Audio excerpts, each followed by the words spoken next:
Your commentator is Basil Rysdale.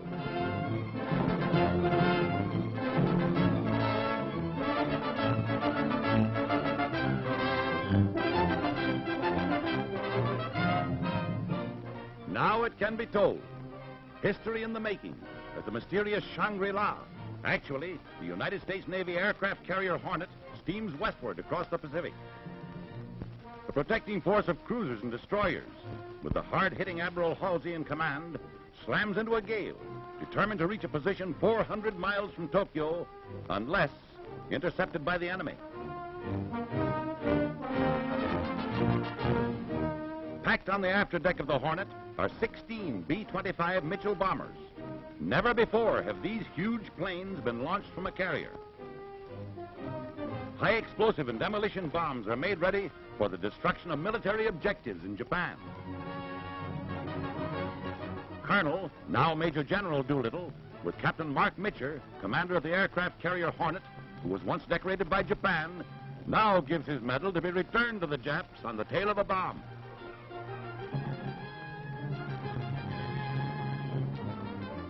Not until they are miles at sea do these men know definitely the mission for which they have volunteered. Now their thoughts go back to their months of careful preparation, clothed in the greatest secrecy. Only Colonel Doolittle knew that Japan was to be their target. Now they realize that the miniature cities laid out for practice bombing near an American airfield duplicated military objectives: Tokyo, Yokohama, Nagoya, Kobe, and Osaka. Even the strategy of flying in low over targets is an important part of the training for the greatest surprise raid in the history of aerial warfare.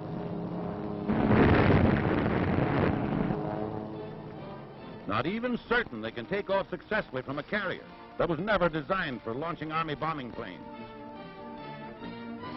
Closer and closer they approach enemy-controlled waters and the danger of discovery. Jimmy Doolittle and Captain Mitchell discuss every detail of the carrier takeoff. Suddenly, a strange vessel is sighted. It's a Jap patrol boat, and the task force intends to destroy it before a warning can be radioed to Japan.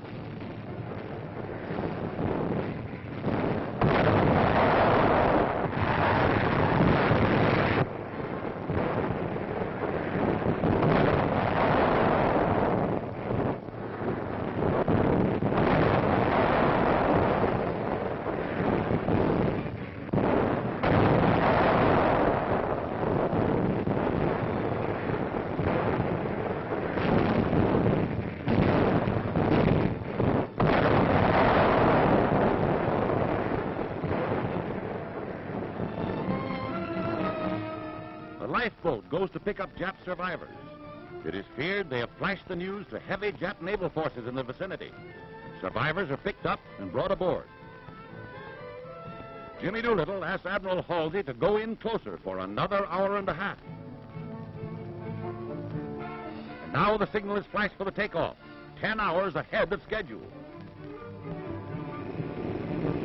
The added distance to be flown increases the hazards, but there is no hesitation. They man their planes.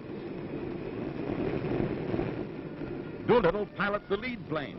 There's a breathless moment as the big bomber gathers speed. It's airborne. The first Army bomber ever to be launched from a carrier is safely in the air.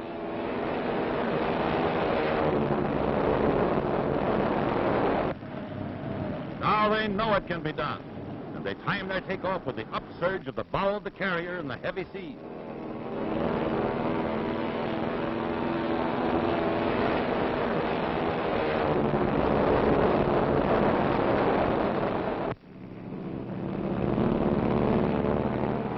The next to go, nose wheel lifted and wing flaps down for maximum lift and the quickest possible takeoff. Another B-25 to join the formation circling over the task force until all the 16 planes can get into the air. Tokyo ahead. Here is America's answer to treachery.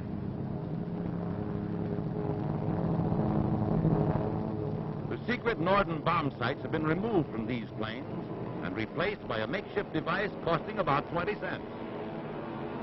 These historic pictures round out the electrifying news of Tokyo's first taste of American vengeance in April 1942. Loaded with eggs of destruction, they wing through a fog-ridden dawn.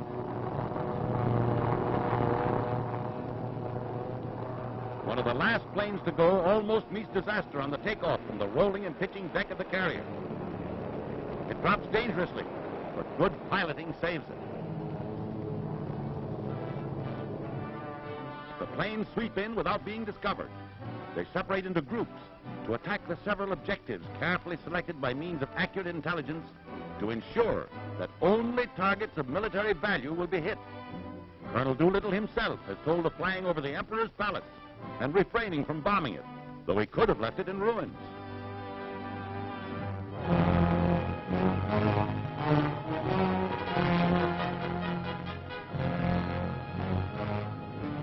Here are the last pictures to come out of Tokyo before Pearl Harbor. They show the Japs rehearsing with all the realism possible for air raids, which they assured the Emperor and people of Japan would never be experienced. The defense system, as they practice it here, proves disorganized and panic-stricken when Doolittle and his men catch them flat-footed.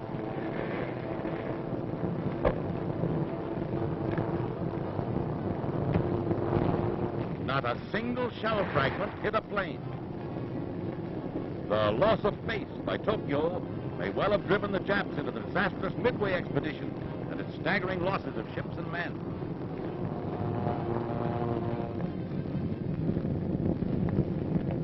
This Jap-made scene of Tokyo swept by fire following an earthquake shows clearly what must have happened in the many areas hit by the hundreds of incendiary bombs.